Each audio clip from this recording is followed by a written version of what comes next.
ನಿಮ್ಮ ಬಿಸ್ನೆಸ್ ಯಾವುದೇ ಇರಲಿ ಅದನ್ನು ಪ್ರಚಾರ ಮಾಡಬೇಕಾದ್ರೆ ಸುಮನ್ ಟಿವಿಯಿಂದಲೇ ಸಾಧ್ಯ. ಕೂಡಲೇ ಸಂಪರ್ಕಿಸಿ.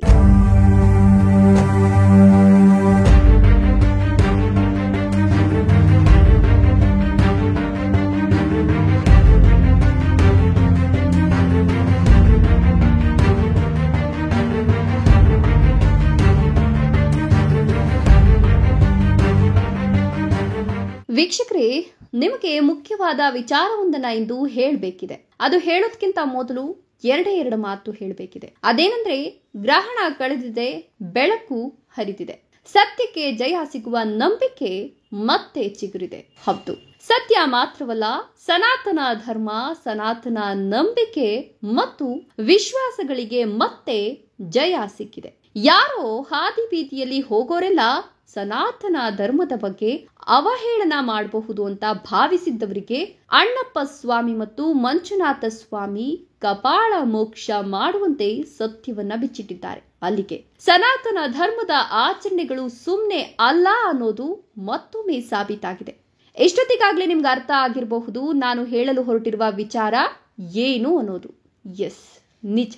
ಅದೇ ಧರ್ಮಸ್ಥಳ ಫೈಲ್ಸ್ ಬಗ್ಗೆ ಹೇಳಬೇಕಿದೆ. ಕಳೆದ 13 ವರ್ಷಗಳಿಂದ ಹಿಂದೂ ಸನಾತನ ಧರ್ಮದ ಮೇಲೆ, ಧಾರ್ಮಿಕ ಕ್ಷೇತ್ರದ ಮೇಲೆ ಮಾತ್ರವಲ್ಲ, ಕೋಟ್ಯಾಂತರ ಭಕ್ತರ ನಂಬಿಕೆಯ ಮೇಲೆ ಗದ ಪ್ರಹಾರ ಮಾಡ್ತಿದ್ದವರ ಮುಖವಾಡ ಇಂದು ಕಳಿಸಿದೆ.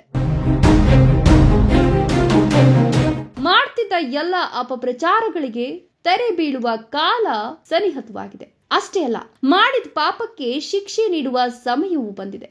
ಈ ಎಲ್ಲಾ ವಿಚಾರಗಳನ್ನು ಒಂದೊಂದಾಗಿ ಹೇಳ್ತೀನಿ ಕೇಳಿ. ವೀಕ್ಷಕರೇ, ನಿಮಗೆ ನೆನಪಿರಬಹುದು, ಸೌಜನ್ಯ ಎಂಬ ಯುವತಿಯ ಸಾವು. ಇಡೀ ಮಾನವ ಸಂಕುಲವೇ ಬೆಚ್ಚಿ ಬೀಳೋ ರೀತಿಯಲ್ಲಿದ್ದ ಸೌಜನ್ಯಳ ಸಾವು ಖಂಡಿಸಿದವರೇ ಇಲ್ಲ. ಆಕೆಯ ಸ್ಥಿತಿಯನ್ನ ಕಂಡು ಮರುಗದವರೇ ಇಲ್ಲ. ಆದ್ರೆ ಅದೇ ಸೌಜನ್ಯಳ ಸಾವು ಇಷ್ಟು ದಿನಗಳ ಕಾಲ ಹಲವರಿಗೆ ಅನ್ನ ಪಡೆಯಲು ಬಳಸಿಕೊಂಡಿದ್ದು ಇದೆಯಲ್ಲ, ಇದು ಮಾತ್ರ ಕ್ಷಮಿಸಲಾರದ ಅಪರಾಧ. ಅಷ್ಟೇ ಅಲ್ಲ, ಸೌಜನ್ಯಳ ಸಾವಿನ ಹೆಸರಿನಲ್ಲಿ ಸನಾತನ ಧರ್ಮದ ನಂಬಿಕೆಗಳು, ಆಚಾರ ವಿಚಾರಗಳ ಬಗ್ಗೆಯೂ ಪ್ರಶ್ನೆ ಮಾಡಲಾಯಿತು. ಆದ್ರೂ ಒಬ್ಬರೆಂದರೆ ಒಬ್ಬರು ಪ್ರತಿಕ್ರಿಯೆ ನೀಡಲಿಲ್ಲ. ಅಲ್ಲಿಗೆ ಸುಳ್ಳು ಪ್ರಚಾರ ಮಾಡುವವರಿಗೆ ಹಿಂಬು ಸಿಕ್ತು. ಬಾಯಿಗೆ ಬಂದಂತೆ ಸುಳ್ಳು ಕತೆಗಳನ್ನು ಕಟ್ಟಲು ಪ್ರಾರಂಭಿಸಿದ್ರು. ಸೌಜನ್ಯ ಎಂಬ ಅಮಾಯಕ ಹೆಣ್ಣುಮಗಳ ಹೆಸರು ಮಾಸ್ತಿರೋದನ್ನ ಗಮನಿಸಿದ ಪಾಪಿಗಳು ಸೃಷ್ಟಿಸಿದ ಮತ್ತೊಂದು ಕಟ್ಟುಕತೆಯೇ ಅನನ್ಯ ಭಟ್ ಎಂಬ ನೂತನ ಪಾತ್ರ.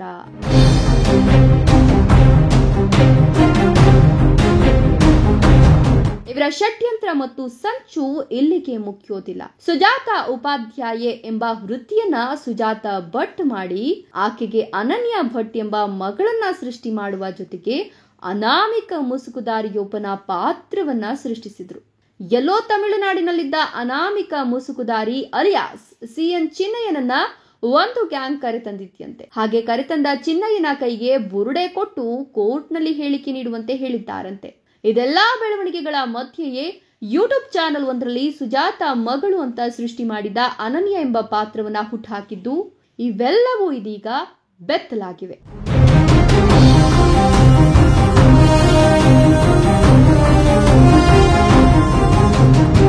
ಧರ್ಮಸ್ಥಳದ ವಿರುದ್ಧ ಷಡ್ಯಂತ್ರ ಪಿತೂರಿ ಮಾಡಿದ್ದವರು ಹೊರಬರಬೇಕಿದ್ರೆ ಮುಸುಗುದಾರಿ ಅಲಿಯಾಸ್ ಚಿನ್ನಯ್ಯನ ವಿಚಾರಣೆ ನಡೆಯಬೇಕಿದೆ. ಅದಕ್ಕೆ ನ್ಯಾಯಾಲಯವು ಒಪ್ಪಿಗೆ ಕೊಟ್ಟು 10 ದಿನಗಳ ಕಾಲ ಎಸ್ಐಟಿ ಕಸ್ಟಡಿಗೆ ನೀಡಿ ಆದೇಶ ನೀಡಿದೆ. ಅಂದ್ರೆ ಸೆಪ್ಟೆಂಬರ್ 3ರವರೆಗೆ ಮುಸುಗುದಾರಿ ಅಲಿಯಾಸ್ ಚಿನ್ನಯ್ಯನ ವಿಚಾರಣೆಯನ್ನ ಎಸ್ಐಟಿ ಅಧಿಕಾರಿಗಳು ಮಾಡಲಿದ್ದಾರೆ. ಧರ್ಮಸ್ಥಳ ಬುರುಡೆ ಪುರಾಣದ ಷಡ್ಯಂತ್ರದ ಹಿಂದೆ ಇರೋ ಮತ್ತಷ್ಟು ಅನಾಮಿಕರ ಹೆಸರು ಬಹಿರಂಗವಾಗುವುದರಲ್ಲಿ ಯಾವುದೇ ಅನುಮಾನ ಇಲ್ಲ. ಈಗಾಗಲೇ ಚಿನ್ನಯ್ಯ ಹೇಳಿರುವಂತೆ ಆತ ಪಾತ್ರಧಾರಿ ಮಾತ್ರವಂತೆ. ಇದರ ಹಿಂದೆ ಸೂತ್ರಧಾರಿಗಳು ಸುಮಾರು ಜನ ಇದ್ದು ಅವರೆಲ್ಲರ ಮುಖ ಕಳಚುವ ಕಾಲ ಇದೀಗ ಕೂಡಿ ಬಂದಿದೆ. ಈ ನಿಟ್ಟಿನಲ್ಲಿ ಈಗಾಗಲೇ ಎಸ್ಐಟಿ ಅಧಿಕಾರಿಗಳು ಕಾರ್ಯಪ್ರವೃತ್ತರಾಗಿದ್ದಾರೆ.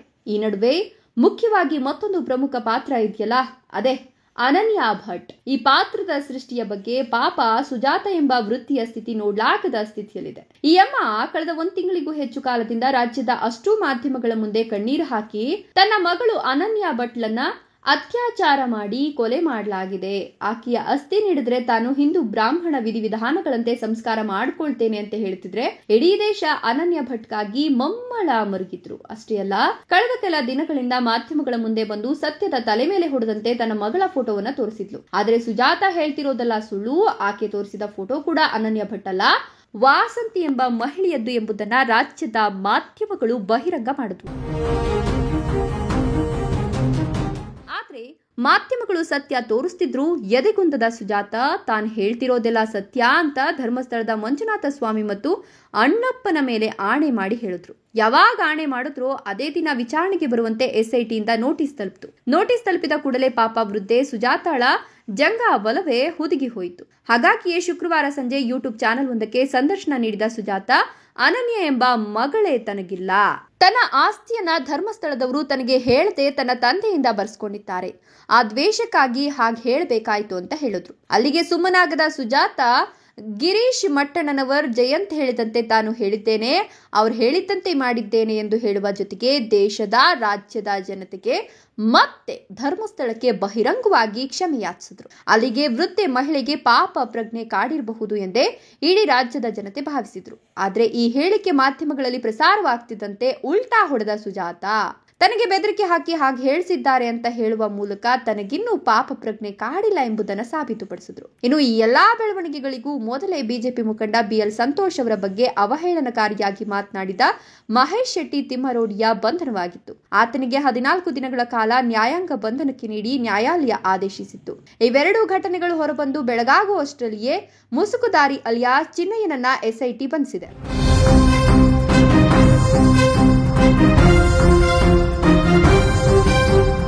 ಅಷ್ಟೇ ಅಲ್ಲ, ತನ್ನ ಯೂಟ್ಯೂಬ್ ಚಾನೆಲ್ ಅಲ್ಲಿ ಬಾಯಿಗೆ ಬಂದಂತೆ ಸುಳ್ಳು ಪ್ರಚಾರ ಮಾಡಿದ್ದ MD ಸಮೀರ್ ಎಂಬುವನಿಗೆ ಪೊಲೀಸರು ನೋಟಿಸ್ ಜಾರಿ ಮಾಡಿದ್ದಾರೆ. ಈ ಸಮೀರ್ ಅನ್ಯ ಧರ್ಮೀಯನಾಗಿದ್ರು, ಧರ್ಮಸ್ಥಳದ ವಿರುದ್ಧ ಅಪಪ್ರಚಾರ ಮಾಡಿದ್ದ. ಪದೇ ಪದೇ ಸುಳ್ಳುಗಳನ್ನು ಪ್ರಚಾರ ಮಾಡಿ ಧರ್ಮಸ್ಥಳ ಕ್ಷೇತ್ರಕ್ಕೆ ಅದರ ಧರ್ಮಾಧಿಕಾರಿಗಳ ತೇಜೋವಧೆ ಮಾಡಿದ್ದ. ಸುಳ್ಳುಗಳನ್ನೇ ಸತ್ಯ ಮಾಡಲು ತನ್ನ ಯೂಟ್ಯೂಬ್ ಚಾನೆಲ್ ಅನ್ನ ಈ ಸಮೀರ್ ಬಳಸಿಕೊಂಡಿದ್ದ. ಹಾಗಾಗಿ ಆತನ ಬಂಧನಕ್ಕೆ ಧರ್ಮಸ್ಥಳ ಪೊಲೀಸರು ಮುಂದಾಗ್ತಿದ್ದಂತೆ ಮಂಗಳೂರಿನ ನ್ಯಾಯಾಲಯದಿಂದ ಆತ ನಿರೀಕ್ಷಣಾ ಜಾಮೀನು ಪಡೆದಿದ್ದ. ಆದರೆ ಷರತ್ತುಬದ್ಧ ಜಾಮೀನು ನೀಡಿರುವ ನ್ಯಾಯಾಲಯ ಪೊಲೀಸರ ವಿಚಾರಣೆಗೆ ಸಹಕರಿಸಲು ಸೂಚಿಸಿದೆ. ಇದೀಗ ಧರ್ಮಸ್ಥಳ ಪೊಲೀಸರು MD ಸಮೀರ್ ಎಂಬ ಸುಳ್ಳು ಪ್ರಚಾರ ಮಾಡಿದವನಿಗೆ ನೋಟಿಸ್ ಜಾರಿಗೊಳಿಸಿದೆ. ಇಷ್ಟೆಲ್ಲಾ ಬೆಳವಣಿಗೆಗಳ ನಡುವೆ ಗಿರೀಶ್ ಮಟ್ಟಣ್ಣನವರ್ ಇದಾನಲ್ಲ, ಮಾಜಿ ಸಬ್ ಇನ್ಸ್ಪೆಕ್ಟರ್, ಈತ ಪೊಲೀಸರ ಕರ್ತವ್ಯಕ್ಕೆ ಅಡ್ಡಿಪಡಿಸಿದ ಆರೋಪದ ಮೇಲೆ ಈತನ ವಿರುದ್ಧವೂ ಪ್ರಕರಣ ದಾಖಲಾಗಿದೆ. ಅಲ್ಲಿಗೆ ಷಡ್ಯಂತ್ರ ಮಾಡಿದ ಸೂತ್ರಧಾರಿಗಳು ಮತ್ತು ಪಾತ್ರಧಾರಿಗಳ ಪಾಪದ ಕೊಡ ತುಂಬಿದೆ. ಅವರೆಲ್ಲರ ಹೆಡೆಮುರಿ ಕಟ್ಟುವ ಕಾಲ ಸನಿಹತವಾಗ್ತಿದೆ ಅಂತ ಆಯ್ತು.